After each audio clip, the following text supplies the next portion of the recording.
교활한 자식. 저한테 한 소리예요. 주제 통합적인 읽기. 하나의 화제를 보면서 편협한 이해에 빠지지 않고 여러 가지를 한번 동시에 읽어봅시다. 이런 얘기를 하고 있네요. 132페이지로 넘어갈게요. 주제 통합적 읽기의 개념과 필요성. 주제를 통합하면서 읽을 필요가 있습니다. 주제를 통합하면서 읽지 않을래?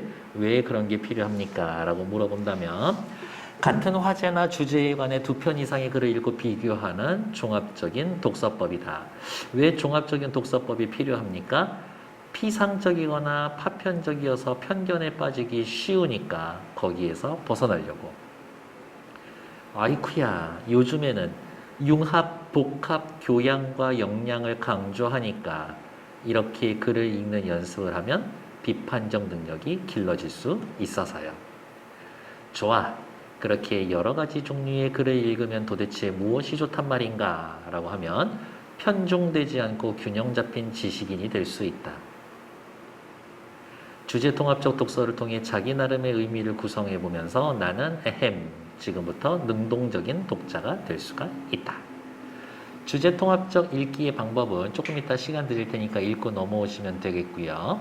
3번 이러한 주제 통합적 읽기를 할 때의 유의점 얘네도 읽고 넘어오시면 돼요. 2번, 3번 읽고 다음 페이지로 넘어오세요. 군주론. 군주는 누가 군주예요? 최고 지도자가 군주예요. 군주가 지녀야 할 태도와 도덕관념을 소개하고 있다. 군주라면 이래야지. 바람직한 군주의 통치 방법으론 도리와 힘을 모두 구사해야 한다. 그냥 잘 사랑만 해서도 안 되고 어떻게 두려움을 느끼게 하는 수도 있어야 돼요. 신민들에게 사랑받는 군주보단 두려움을 느끼게 하는 잔인한 통치를 하는 게 더 안전하다라고 이야기를 합니다. 핵심 정리. 어쨌든 역설, 주장하고 있는 거니까요. 글의 종류는 논설문일 것이다. 논리적이고 예시적이고 대조적입니다. 잔인한 통치를 해야 한다라고 하며 구체적인 사례와 대조적 인물을 제시해서 논리적으로 자신의 의견을 피력합니다. 두려움을 느끼게 한 애가 오히려 더 알고 봤더니 나중에는 좋은 군주였더라. 제재, 군주의 통치 방법. 주제는 별표. 사랑받기보단 두려움을 느끼게 하는 것이 더 낫다. 자비보다는 잔인한 정치를 해야 한다. 군주의 바람직한 통치 방법을 예시와 비유를 들어 나타냅니다. 신민들의 본질을 근거로 자신의 주장의 타당성을 밝히고 있습니다. 구성, 서론에서 군주는 잔인하다라는 평판을 피해서는 안 된다라고 이야기하고 본론에서 자신의 생각에 대해 역사적 사례를 들어주고 결론에서는 다시 확인합니다. 라는 것들. 느닷없이 그냥저냥 마냥 사랑해서도 안 되지만 저렇게 보기만 해도 너무 무서워요. 그것도 좀 안 될 것 같긴 한데 목민심서, 목민에 대한 마음을 쓴 책. 목민은 뭐예요? 백성들을 이끌다, 목동할 때 그거예요. 관리를 이야기하는 거예요. 관리. 이 글에선 백성을 잘 다스리려면 수령이 솔선수범해야 하고 과도한 형벌을 줄여야 한다라는 주장을 펼친다. 백성을 잘 다스리는 수령의 자세를 한 집안의 어른에 비유해서 수령을 어른에 비유해서 주장의 타당성을 얻고 있다. 역시 목민심서도 글의 종류는 논설문, 논리적이고 설득적이고 비유적이다. 과도한 형벌을 없애야 한다라는 주장을 두 집안의 가장의 사례에 비유해서 이해하고 있다. 백성을 잘 다스리려면 주제별표, 수령이 솔선수범해야 하고 과도한 형벌을 줄여야 합니다. 두 집안의 가장을 사례로 수령은 솔선수범해야 하고 과도한 형벌로 백성을 다스려서는 안 된다고 주장하고 있다. 주장한 다음에 뒷받침 내용을 제시한다. 예시와 인용의 방법을 사용하고 있다. 괜찮나요? 그러면 이 정도는 공통점이라고 하면 안 될까? 예시, 구체적인 사례, 공통점. 괜찮나요? 두 집안의 사례에 비유해서 두 가장 다른 집안을 비유합니다. 대조적 인물을 제시합니다. 이 정도는 이 두 글 사이에 공통점이 되겠지. 형벌을 없애야 한다라고 주장한 다음에 사례를 통해서 주장을 뒷받침한다. 유명한 인물의 말을 인용해서 자신의 논지를 재확인합니다. 됐나요? 134페이지 군주론 목민심서. 혹시 세계사 배우니? 이건 안 배우고 3월 때 배울까 해요. 배울까 한다고? 네. 시간 안 배우고 있어요. 아, 그래요? 네. 이런 로마 이쪽 이야기 나오면 재미난데. 군주론. 마키아벨리라는 사람이 쓴 겁니다. 저는 모든 군주가 잔인하지 않고 인자하다고 생각되기를 더 원해야 한다고 주장합니다. 그렇지만 자비를 부정적으로 베풀지 않도록 해야 합니다. 다시 잔인하지 않고 인자하다고 생각하는 군주가 필요하다. 나는 인자해. 하지만 자비를 무조건 베풀진 않아야 합니다. 체살의 보르자는 잔인하다라고 생각되었지만 엄격히 조치를 해서 로마냐 지방의 질서를 회복했고, 잔인해서 질서를 회복했고, 통일도 시켰고, 평화롭고 충성스러운 지역으로 만들었다. 잘 살펴보면 잔인한 평판을 듣는 것을 피하려고 했었던 체살의 보르자는 일단 밑줄 그어놓을게요. 잔인하다라는 평판을 피하려고 했었던 피스토이아가 4분 오열되도록 방치한 피렌체인들과 비교했을 때 그가 훨씬 더 자비롭다라고 판단할 수가 있습니다. 무작정 풀어줬었던 피스토이아보다 훨씬 결과적으로 자비로웠다. 따라서 현명한 군주는 자신들의 신민들의 결속과 충성을 유지한다라면 잔인하다라는 비난받는 걸 걱정해서는 안 됩니다. 왜? 지나치게 자비로우면 무질서해지고 그러면 많은 사람이 죽고 약탈당하게 하고 그것보다는 소수의 몇몇을 시범적으로 처벌함으로써 기강을 바로잡는 군주가 필요합니다. 옆에다가 쓰나할까요? 일벌백계. 한 명을 벌려서 100명에게 경계하게 한다. 전자는 공동체 전제에 해를 끼치지만 군주가 명령한 처형은 단지 특정 개인들만을 해치는 것에 불과합니다. 특정 개인을 해치는 것에 불과합니다. 소수의 희생. 이 글을 쓴 마키아벨리는 소수의 희생이 필요하다라고 생각하는 거죠. 신생국가는 위험으로 가득 차 있기 때문에 군주 중에서도 신생군주는 잔인하다라는 평가를 피할 수 없습니다. 베르길리우스는 디도의 입을 빌려 다음과 같이 말하였습니다. 인용. 상황은 가혹하고 내 왕국은 신생왕국이어서 그런 조치 잔인하게 했고 그래서 국경의 구석구석을 방어할 수 있었다. 잔인함이 필요했다. 자비로워선 그럴 수 없었지. 회사 같은 경우로 따지면 사장님이 엄청 카리스마 넘쳐야 된다는 얘기인 것 같아요. 그렇지만 군수는 참소를 믿고 사람들에게 적대적인 행동을 취해야 할 때는 신중해야 합니다. 듣기 싫은 소리도 들을 수 있어야 합니다. 이거겠네요. 그렇다고 지나치게 우유부단해서는 안 됩니다. 군주는 어때야 한다? 이제부터 적절하게 신중하고 자애롭게 행동해야 되고 지나친 자신감으로 경솔하게 처신하거나 의심만아 주변 사람들이 견디기 어려워하는 일이 없도록 해야 합니다. 너무 의심을 해도 안 된대. 그런데 사랑을 느끼게 하는 것과 두려움을 느끼는 것 중 어느 것이 더 많은가 하는 논쟁이 있지만 저는 사랑을 느끼는 동시에 두려움도 느끼게 하는 게 바람직하다라는 겁니다. 글쓴이의 주제지. 동시에 다 얻기 어려우니까 둘 중에 하나를 차라리 선택한다면 그래요. 두려움이 훨씬 더 안전하다고 생각합니다. 사랑과 동시에 두려움 이게 제일 좋지만 그게 안 돼서 하나만 선택해야 한다면 두려움을 느끼게 하는 게 낫습니다. 왜? 오히려 그게 결과적으로는 자비로울 수 있을 거니까. 마키아벨리 필자가 생각하는 바람직한 군주는 이상적인 건 인자한 거지만 현실은 잔인한 게 더 필요하다. 자비보다 잔인한 통치를 해야 한다. 필자가 주장의 타당성을 나타내기 위해서 체사레 보르자를 예시라고 나타냈고요. 잔인한 통제를 한 체사레 보르자와 그 다음 피렌체인들을 서로 대조도 했고 베르길리우스의 말을 인용했었다. 그 로마 이쪽의 이야기를 쓴 작가들 중에 제일 유명한 작가가 일본 작가 시오노 나나미라는 작가가 있는데 그 사람이 써놓은 책 중에도 체사레 보르자, 우아한 냉혹 이러한 책이 있어요. 제목만 봐도 엄청 잔인했던 사람이었구나 라는 생각을 해서 읽어보려고 했지만 저는 실패했던 책. 하지만 다시 도전해보고는 싶어요. 군주가 지켜야 할 자세에다 별표. 요거는 외워둔다라기보다는 어떻게 해요? 여기에 있는 말을 살짝 바꿀 것이다. 여기에 다른 게 끼어 있으면 골라낼 수 있으면 된다.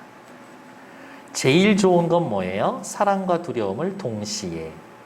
하지만 그게 안 된다면 두려움 하나만 선택해라. 이런 거겠죠. 뭐 이 이야기에 대해서 공감할 수도 있고 공감하지 않을 수도 있고 뭐야 이 깡패야? 못된 군주한테 아부하는 건가? 뭐 이런 느낌을 받을 수도 있지. 이것은 인간 일반에 대해서 말해줍니다. 인간이란 일반 백성들은 은혜를 모르고 변덕스러우며 위선적인 데다 기만에 능하여 위험을 피하려고 하고 이익에 눈이 없습니다. 어머, 인간을 굉장히 나쁜 존재, 부정적 견해를 가지고 있죠. 당신이 은혜를 베풀면 당신에게 충성을 바치겠죠. 당신에게 막상 그럴 필요가 없을 때, 어떨 필요가 없을 때 충성할 필요가 없다라면 사람들은 당신을 위해 피를 흘리고 자신의 소유물, 생명, 그리고 자식마저도 바칠 것처럼 행동을 합니다. 그렇지만 당신이 정작 그러한 것들을 필요로 하게 되면 그들은 등을 돌릴 겁니다. 전적으로 그들의 약속을 믿고 다른 대책을 소홀히 한 군주는 몰락을 자초할 뿐입니다. 그러니까 결국에는 무슨 이야기를 하고 싶은 거예요? 너 군주가 되고 싶은가? 인간을 믿지 마라. 이 얘기를 하고 싶죠. 그리고 쟤네들 언제 뒤통수 칠지 모르니까 대책을 마련해 두어라. 이런 얘기를 하는 거네요. 위대하고 고상한 정신을 통하지 않고 물질적 대가를 주고 얻은 우정은 유지될 수가 없고 돈으로 우정을 살 수 없어요. 정작 필요할 때 사용할 수 없습니다. 왜? 두려움을 불러일으키는 자보다 사랑을 베푸는 자를 해칠 때 덜 주저합니다. 왜냐? 사랑은 감사의 관계에 대해서 유지되는데 인간은 악하기 때문에 이익을 취할 기회가 생기면 사랑을 저버릴 거예요. 인간은 기본적으로 어떤 존재다? 사랑보다 자신의 이익을 택하는 존재다. 그러나 두려움은 공포로 유지가 되고 실패하는 경우가 결코 없습니다. 두려움이 통치에 반드시 필요합니다.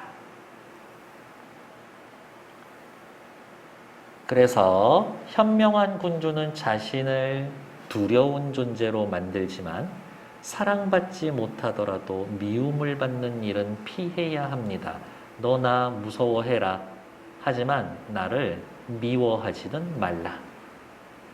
미움을 받지 않으면서도 두려움을 느끼게 하는 건 가능합니다.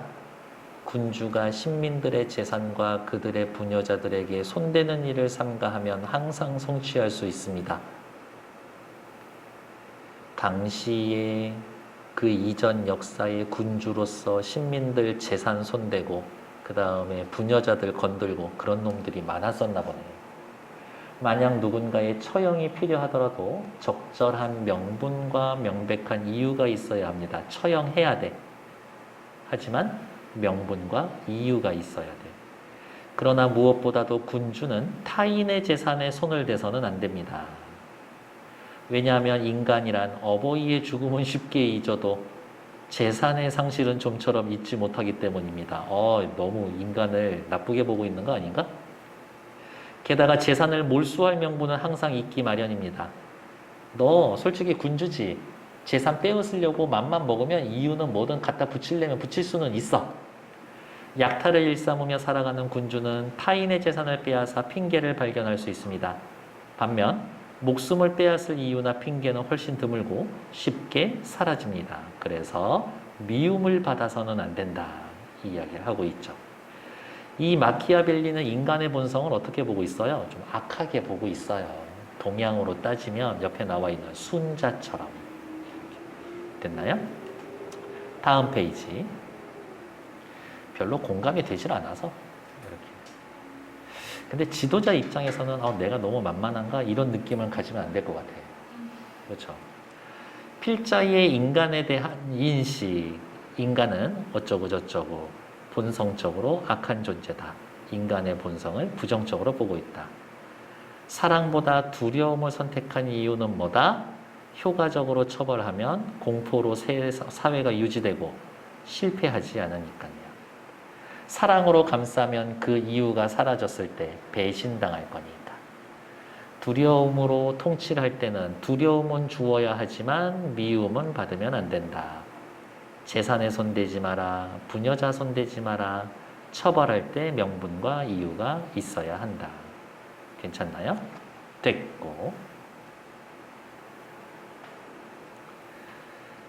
그러나 군주는 자신의 군대를 통솔하고 많은 병력을 지원할 때 잔인하다라는 평판을 개의치 말아야 합니다. 그 장군 너무 잔인한데? 아니야. 군대에 있을 땐 잔인해도 괜찮아. 군대란 그 지도자가 거칠다고 생각되지 않으면 단결이 유지되거나 군사작전에 적합하게 만반의 태세를 갖추지 못하기 때문입니다. 군대는 어찌해야 된다? 지도자가 거칠어야 한다. 한니발의 활약에 관한 설명 중 주목할 만한 사실은 한니발 이 아저씨 알고 있어요? 저기 알프스 어디가 있냐? 스페인 지역이 있고요. 알프스 산맥이 있고 로마 이태리가 있고 이렇게 다스리는 지역이 있었는데 이 알프스 산맥 건너가거든. 이렇게 코끼리 데리고 건너가요. 근데 중간에 엄청 죽어. 내가 알기로는 코끼리를 한 100여 마리 정도 데리고 갔는데 실제 도착했었던 거는 한 6, 7마리 정도 됐다고 하더라고요. 이렇게. 근데 어떻게 건너갔는지 아직까지 역사적으로 정확히 몰라. 물론 이제 이 지역에 가면 한니발이 건너간 길이라고 해서 관광 코스가 있긴 한데 실제 그 길인지 아닌지는 몰라. 아무튼 그래서 어느 정도였었냐면 얘네들이 알프스 산맥 건너오자 왔을 때 여기에 로마 군사들이 이렇게 진을 치고 있었거든. 그래서 한니발의 병사들이 로마 군사를 보고 너무 반가워했었어. 반갑다. 이제 평지구나 하면서 그 정도로 사람들을 잔인하게 몰아서 넘어간 거죠. 이렇게. 한니발의 활약에 관한 설명 중 특히 주목할 만한 사실은 그가 비록 수많은 종족이 뒤섞인 군대를 거느리며 남의 땅에서 싸웠지만 상황이 불리하든 상관없이 유리하든 불리하든 상관없이 군 내부에서 또 그들의 지도자에 대해 어떠한 분란도 일어나지 않았다라는 겁니다. 당신이 군인인데 저 알프스 산맥 그것도 겨울에 코끼리 데리고 건너가라라고 하면 건너가겠어요? 안 됩니다 하겠지. 근데 그런 일이 없었어. 많은 다른 훌륭한 역량과 더불어 항상 존경하고 두려워하게 만든 그의 비인간적인 잔인함에 의해서만 설명할 수 있습니다. 한니발은 잔인했기 때문에 그렇게 많은 전쟁에서 이길 수 있었다. 그리고 그가 그토록 잔인하지 않았더라면 그의 다른 역량 역시 성공하지 못했을 겁니다. 분별 없는 저술가들은 이런 성공적인 행동을 찬양하면서도 성공의 주된 이유, 잔인함을 비난하고 있는데 그거 잘못된 생각입니다. 한니발은 잔인함 때문에 칭송받아야 합니다. 이거지. 한니발의 다른 역량들로도 충분하지 못했을 것이라는 저의 논점은 스키피오가 겪은 사태에서 입증됩니다. 한니발은 잔인해서 성공하고 모범이 될 만한 지도자지만 누구? 스키피오는 그렇게 잔인하지 않았기 때문에 실패한 장수입니다. 당대에는 물론 후대에도 매우 훌륭한 인물로 평가받지만 그의 군대에는 에스파냐에서 그에게 반란을 일으켰습니다. 만만했단 얘기인 거지. 다른 말로 이야기하면 뭘까? 반란을 일으켰다? 스피키오는 사람들에게 두려움을 주지 못했다. 그러니까 그래서 결국엔 실패한 거다. 이것이 바로 지나치게 자비로웠기 때문입니다. 군사적 기율을 유지하는 데 필요한 것보다 더 많은 자유를 허용했기 때문입니다. 이로 인해 파비우스 막시무스는 원로원에서 그를 탄핵하면서 로마 군대를 부패시킨 장본인이라고 비난했습니다. 스키피오가 임명한 지방 장관이 로크리 지방을 약탈했을 때 스키피오 원래 제대로 됐으면 어떻게 해야 돼? 아무리 내가 임명했지만 약탈해서 백성들 괴롭혀? 그러면 누구? 지방 장관 잡아다 족쳐야지. 원성을 들어주지 않았고 오만한 성품을 가진 그 지방 장관을 처벌하지도 않았습니다. 모든 것이 스키피오의 과도한 자비로움 때문입니다. 실제로 원로원에선 그를 사면하고자 발언한 인물은 타인의 비행을 처벌하기보다 스스로 그러한 비행을 저지르지 않은 데에 탁월한 사람들이었는데 스키피오가 그런 유형의 인물입니다. 자비로운 사람이었습니다. 이러한 그의 군대 지휘 방식은 견제받지 않고 방임되었더라면 자신의 성격으로 인해 명성과 영광은 빛이 발했을 것입니다. 이거 탄핵당하고 반역당하지 않았으면 스스로 무너지고 욕 먹었을 겁니다. 이거는.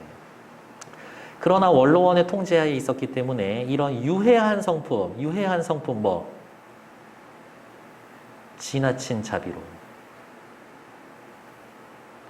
적절히 억제되었고 그래서 그나마 명성을 가질 수 있었던 겁니다. 결론. 두려움을 느끼게 하는 것과 사랑을 느끼게 하는 것 아까 처음에 얘기했죠. 자, 다시 얘기해 드릴게요. 저는 인간이란 자신의 선택 여하에 따라서 사랑하지만 군주의 여하에 따라서는 군주에게 두려움을 느끼기 때문에 현명한 군주라면 타인의 선택보다 자신의 선택에 더 의존해야 한다. 그러니까 뭐다? 국민들에게 사랑받는 것보다 두려움받는 걸 선택해야 한다. 앞에서도 말한 것처럼 미움받으시는 일은 피하셔야 합니다. 라고 군주는 자애롭기보단 잔인한 통치를 해야 한다.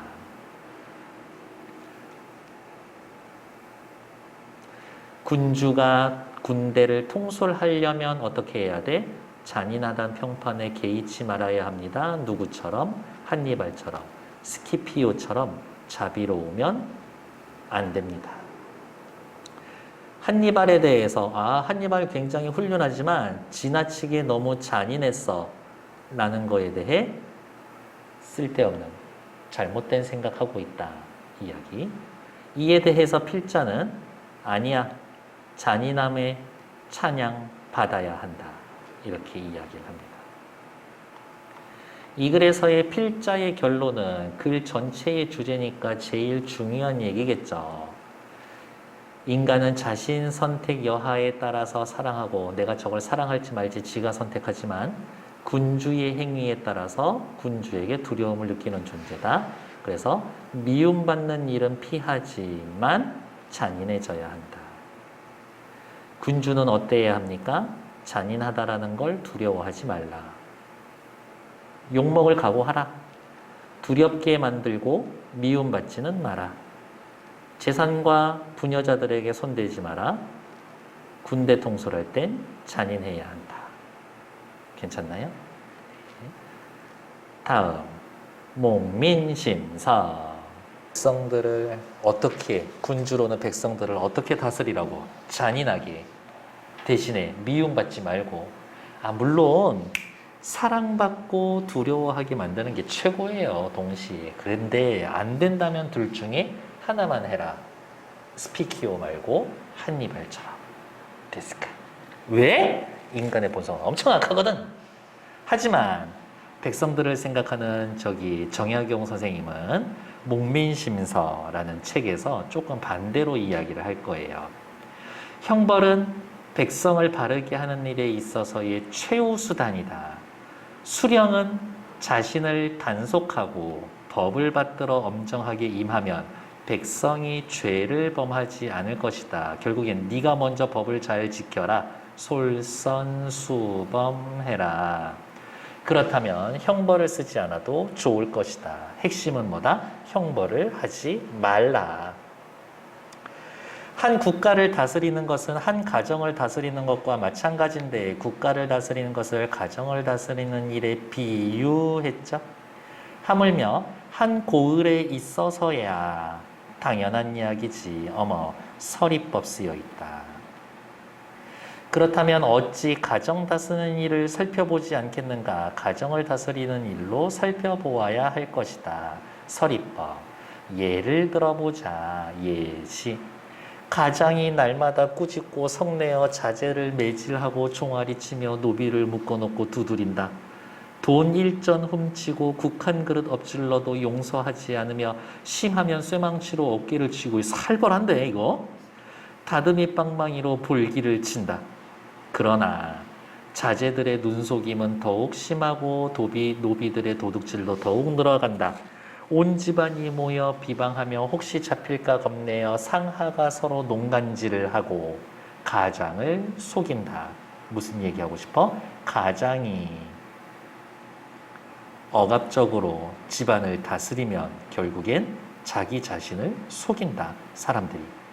불쌍하게도 이 가장은 외톨이가 되고 가도 집안의 도리 또한 크게 어그러져서 어지러워지고 법도 있는 집안의 꼴이 이루지 못한다. 집에서 아빠가 폭력을 휘두르면 집안 꼬라지가 개판이 된다.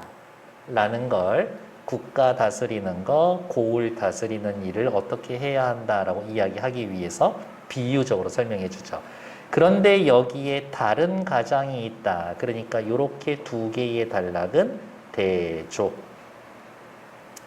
전체적으로 봤을 때에는 형벌을 하지 말라라는 주장에 예를 들어서 증거로 삼고 있다. 맞죠?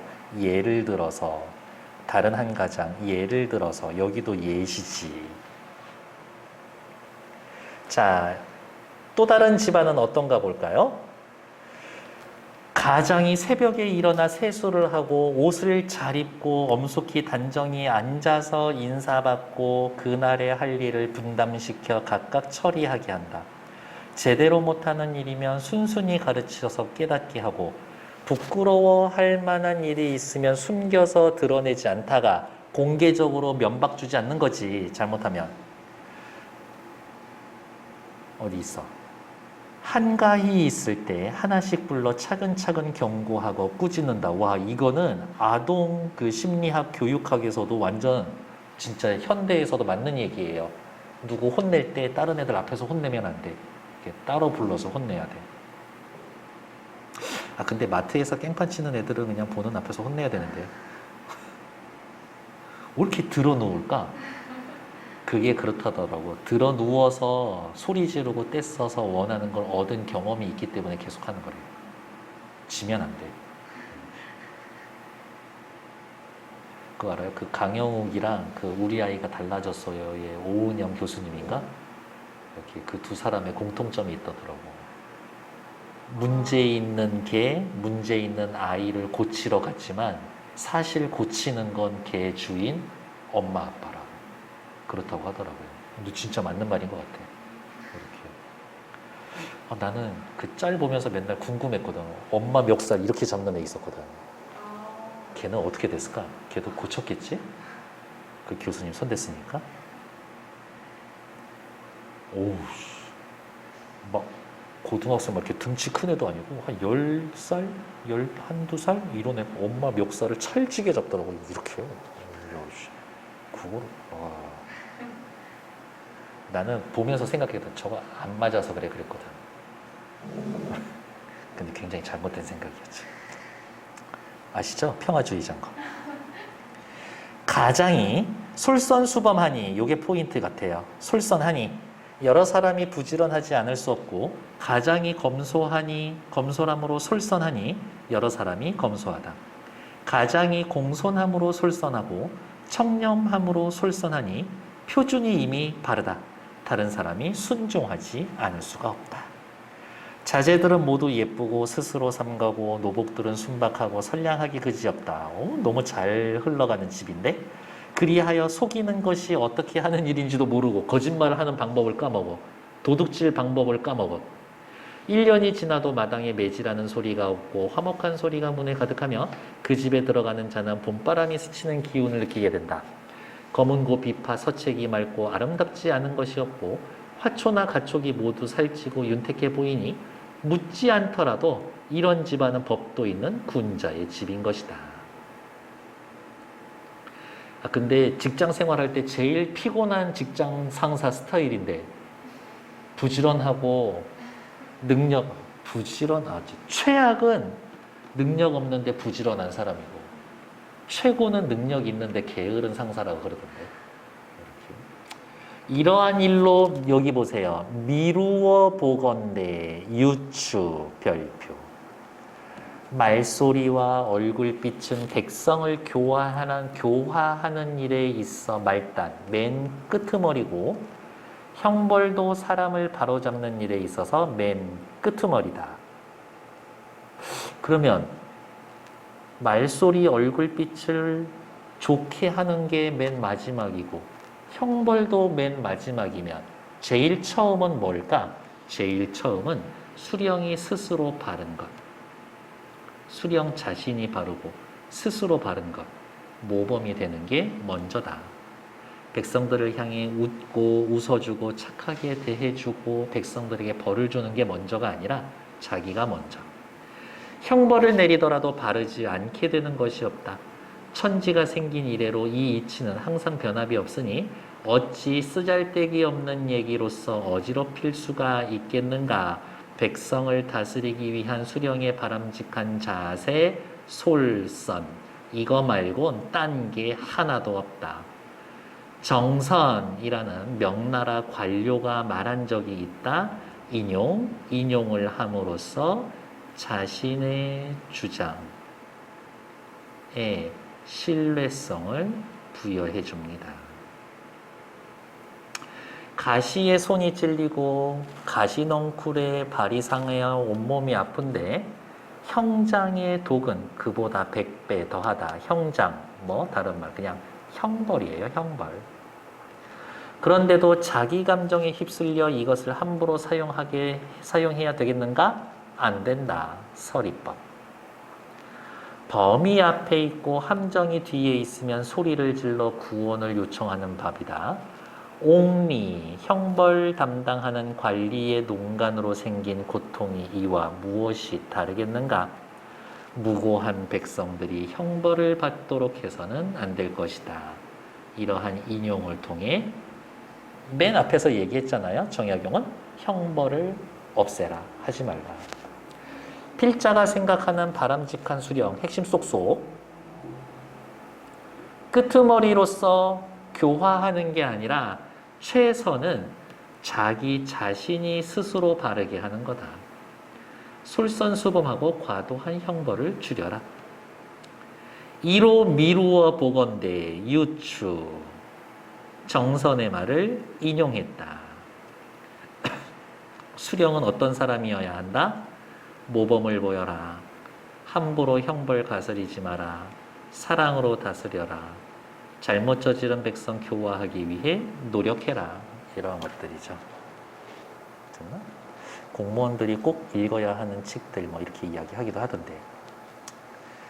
군주론과 목민심서에서의 관련된 지도력과 관련된 부분. 군주론, 잔인하단 평판 두려워하지 말라. 두렵게 만들어라. 하지만 미움받지는 마라. 재산에 손대지 말고 군대 통솔할 때 잔인해라. 목민심서는 모범을 보여라. 함부로 형벌 가하지 말라. 사랑으로 다스려라. 교화하기 위해서 노력해라. 됐나요?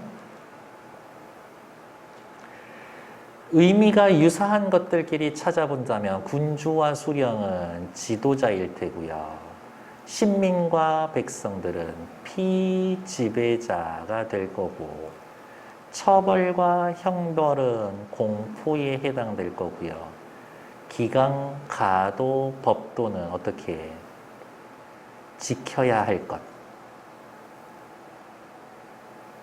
혹은 유지해야 할 것. 사랑과 공손함, 두려움, 얼굴, 말소리, 낯빛. 제일 시험 문제에 나올 만한 건 얘하고 얘겠네요. 얘네 둘이 의미 유사한 겁니다. 좋은 말소리와 얼굴빛이 아니라 헷갈릴 수 있으니까 이렇게 쓸까요? 무서운 말소리와 얼굴빛, 이렇게 써놓읍시다. 그리고 물론 위에 나와 있는 공손과 대조되는 거고 사랑과 대조되는 거다. 이 정도는 확인하면 되겠지. 목민심서에서 나라와 고을을 비유한 표현. 형벌로 나라를 다스린다. 집에서 맨날 화낸다. 수령의 바른 태도 어른. 백성을 교화한다. 훈계한다. 나라의 백성이 바르게 된다. 노복이 순박하고 선량해진다. 이런 것들. 여기는 어려운 내용은 아닌 것 같아요. 군주론에 있는 현명한 군주. 현명한 군주는 어때요? 사랑과 두려움을 모두 느끼게 해야 한다. 하지만 둘 다 어렵다면 사랑보다 두려움을 느끼는 게 낫다. 하지만 미움은 받으면 안 됩니다. 목민심서에서는 모범을 보여라. 함부로 형벌 가하지 말라. 3번 두 글의 관점을 비교해 봅시다. 별표. 군주론에서는 백성들을 어때요? 완전 거의 말종으로 보지 않나? 그렇죠? 씨가 뭔데 씨. 필자는 백성의 본성은 이기적이라서 믿지 말라라고 했다. 목민심서에서는 무지한 아이 같아. 모르는 애들이야. 그러니까 어떻게? 모범을 보여주고 본받게 하라. 이런 거죠. 어떤 쪽을 더 지지하는지 근거를 들어보자. 저는 목민심서 쪽에 좀 더 마음이 가네요. 하지만 전쟁 기간이나 사회가 굉장히 외적의 침입이 많을 그 당시라면 군주론이 더 좋을 수도 있을 것 같아요. 시대나 사회 현실, 외적 상황에 따라 좀 다르지 않을까? 라고 생각해 봅니다. 다음 글을 읽고 다음 활동을 해봅시다. 이 얘기는 이관흥의 서번트 리더십의 비밀 한번 읽어볼게요. 여기 주제를 미리 보고 갈게요. 위대한 지도자가 되려면 다른 사람을 섬겨야 한다. 서번트 무슨 뜻이에요? 하인, 노비, 노예 이런 뜻이죠. 서번트 리더십. 리더가 하인이라고? 밑에 사람을, 아랫 사람들을 섬겨라. 1970년대 로버트 그린리프가 리더로서의 서번트라는 책에서 처음 소개한 개념이다. 서번트 리더십의 통찰력을 가져다 준 건 헤르만 헤세의 동방으로의 여행이라는 소설이라고 했다. 자, 소설 얘기 한번 보여줄게요. 동방으로 여행을 떠난 한 순례자 집단이 있었다. 그 순례자 집단의 서번트, 하인으로서 그들과 함께했다. 레오는 여행길에서 하찮은 일을 도맡았고 지친 영혼도 위로해줬고 높은 분들의 불평, 하소연도 들어주었고 순례자들이 이성을 지키지 않게 격려해줬다. 어머, 레오는 뭐였다? 서번트, 하인이었는데 결국에 하는 일은 뭐였어? 타인을 섬김으로써 그 집단을 유지해 준 거지. 어느 날 레오가 순례자 집단에서 갑자기 사라졌다. 하인에 불과하기 때문에 존재를 거의 느끼지 못했는데 갑자기 혼란에 휩싸였지. 여행은 엉망이 되었고 방향을 잃고 헤매었지. 몇 년 동안 헤매은 후에 레오를 찾을 수 있었는데 알고 봤더니 교단의 최고 책임자, 정신적 지도자였었다. 무슨 얘기다? 위대한 지도자는 먼저 하인으로 보이고 구성원을 섬겨야 한다. 이게 지도자의 핵심이다. 다른 사람을 이끌려면 섬기는 과정이 되어야 한다. 섬긴 다음에 사람들을 이끌어야 한다. 섬긴 다음에. 현대적으로 해석하면 최고 경영자와 임원, CEO, 이사님들, 훌륭한 지도자가 되기 위해선 먼저 하인이 되어야 한다. 군주론의 마키아벨리는 헛소리하고 앉아있네 라고 이야기할 거예요. 이렇게. 이 글의 필자는 마키아벨리를 잔인하게 다스린다라는 건 잘못된 거다.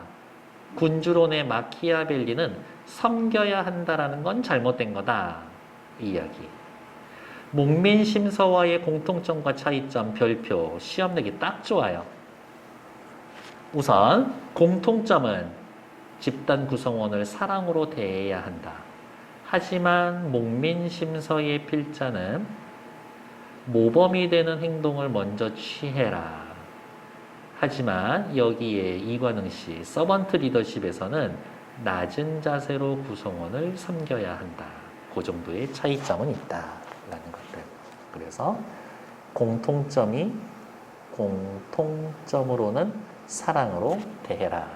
차이점은 모범을 취하라. 낮은 자세로 임하라. 지도력이라는 주제와 관련해 다양한 책들을 찾아본 다음 현재 우리 사회에 필요한 지대상에 대한 자신의 생각을 살펴보자. 에이, 저는 그냥 주는 월급 받고 그냥 평범하게 살 건데요 라는 생각을 해도 지도력에 관련된 책들은 있으면 읽어볼 만한 필요는 있어요. 이렇게 나중에 당신이 기발한 아이템으로 해가지고 막 대박나는 그런 사장님 될 수도 있잖아. 이렇게 예를 들어서 갔는데 알고 봤더니 우리 아빠가 진짜 고기 잘 구워 맛있게. 그 기술을 어떻게 해가지고 진짜 잘 나가는 직원 120명 있는 3층짜리 건물 다 쓰는 고깃집 사장님 될 수도 있잖아요. 이렇게 그때 되면 나 잊으면 안 돼. 이렇게 그러니까 그런 것들은 좀 읽어보시라. 자, 이제 밑줄 그어 갑시다. 군주로는요, 논설문이었고요. 사랑받기보다 두려움을 느끼게 하는 게 낫다. 예시 비유. 신민들의 본질, 어떻게? 아주 이기적이다. 목민심서는요, 잘 다스리려면 솔선수범해라. 형벌을 줄여라. 주장하고 예를 들어 타당성을 보인다. 여기는 밑에다 씁시다. 예를 들어서 주장에 타당성을 보여줍니다. 밑에다가 예증이라고 써놓을게요. 예시와 인용을 씁니다. 군주론과 목민심서에 나타난 지도력은 아까 앞에 부분에서 읽어봤으니까 한 번 더 확인해 놓으시면 되고요. 군주론에 나타나는 건 결국 포인트가 뭐다? 사랑과 두려움을 모두 느끼게 해라. 근데 둘 다 느끼기 어렵다면 두려움을 느끼게 하라. 하지만 미움받는 일은 피하라. 목민심서에서는 모범을 보이라. 함부로 형벌을 가하지 말라. 군주론에서는 백성들에 대해서 어떻게? 굉장히 이기적이야. 그러니까 어떻게? 믿으면 안 됩니다. 목민심서에서는 야, 아무것도 모르는 애 같은 거야. 먼저 모범을 보여줘. 그러면 본받을 것이다. 괜찮나요? 네.